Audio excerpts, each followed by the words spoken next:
Dave Decay Show. I'm Dave Decay. So, I am continuing Godzilla Month all month long. Now, tonight I am going to be reviewing Godzilla Rides Again. Godzilla Raids Again. Also known as the counterattack of Godzilla.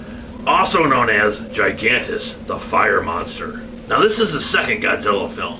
If you watched my first review, you know how much I loved the first Godzilla film. It was amazing. Outstanding masterpiece. This one, however, well, not so much. Alright, so without trying to give too many spoilers away about the first film, if you haven't seen it, Godzilla, well, he didn't make it out too well by the end of the film. So now they had to come up with another idea on how to make another Godzilla for this film. And I finally did see the Japanese version, and yes, it is more superior than the American version, and the ending of the Japanese version is different than the American version as well. So they didn't really have too much to explain going to this film, but if you're coming right from the American version into this one, you probably have really no idea what's happening. Is this Godzilla? Is this Gigantus? I don't know what's going on here. They originally released this on April 24th, 1955 in Japan. And like I said, it was originally called Godzilla Raids Again. But then when they brought it here to America, they changed the title to Gigantus. And I am also going off the American version of this film. So I don't really know what the Japanese version of it was. But in the American version, they never even called him Godzilla. They called him Gigantus through the entire film. So I figured maybe they changed the title because they never called him Godzilla. And if the American audience went to go see this, they may be kind of confused as to why they calling this creature Gigantus. Is it not Godzilla? I have no idea. Still, this movie is a pale comparison to the original Godzilla. Especially with the American version here. Some of the voices that were dubbed over were done, I believe, by some of the Hanna-Barbera voice actors. Boo-boo. And you can really tell it's sort of almost a dopey kind of dumb accent that they're trying to get through to some of these characters, and it doesn't really work with these characters, and you can't take these characters that serious with that kind of voice. Now the story here is there's this pilot, and he's flying his plane looking for fish, and his plane goes down on this icy island. So this other guy goes and rescues him, and while he does, he finds Gigantus, fighting another monster. Now, the Godzilla suit in the original film looked awesome. Now, I don't know if it was because how they filmed it, or if this was an entirely different suit, but in this film, it was terrible. And this is the first time Godzilla is fighting another monster in this film.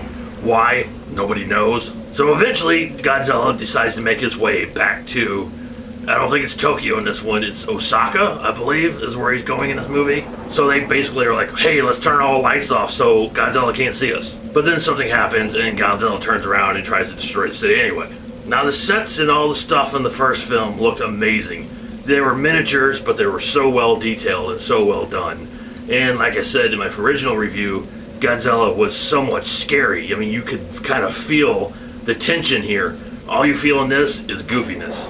And by the end of this film, they had a small toy Godzilla that was just standing there because they said when they wound him up and had him start walking that he looked terrible. So they just had him stand there, and there was a good 10-minute battle between Godzilla standing there and people trying to bomb him, and nothing happened because it was a toy and it didn't move.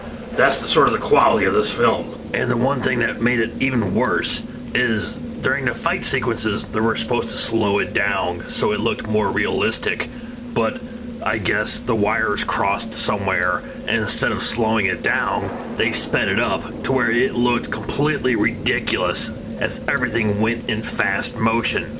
I'm not sure how they could go from a masterpiece to this, but they managed to do it. Now the movie's still fun in a goofy way, don't get me wrong. But it's not the first film. It's not serious in any stretch of the imagination. You have a guy in a big rubber suit, which is obvious, fighting another big monster in another big rubber suit. And the other thing in this film is obviously Godzilla has his classic roar. And every time you hear him, you know that's Godzilla. It's an amazing sound, and it's terrifying, and it's Godzilla.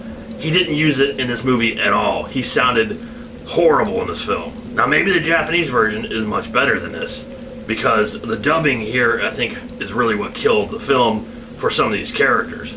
So overall, I would have to give this film a 2 out of 5. Now next week, it's Godzilla versus Mothra. And I know from the first one to this one to that one, it gets less and less realistic. But that's okay, as long as it's entertaining and it has a good story. However, this one, though it was a little bit entertaining, the story was terrible. Hey, let's turn the lights off. Can you see me? Can you see me now? No? Okay, that means the review's over. Oh, wait a minute, I'm back. And I hope you come back for next week when I review Godzilla vs. Mothra. Until then, all ghoulies and ghoulettes, as always, stay spooky. Let's have We do not allow bear hunting in the park, sir. Bear hunting? Who's bear hunting?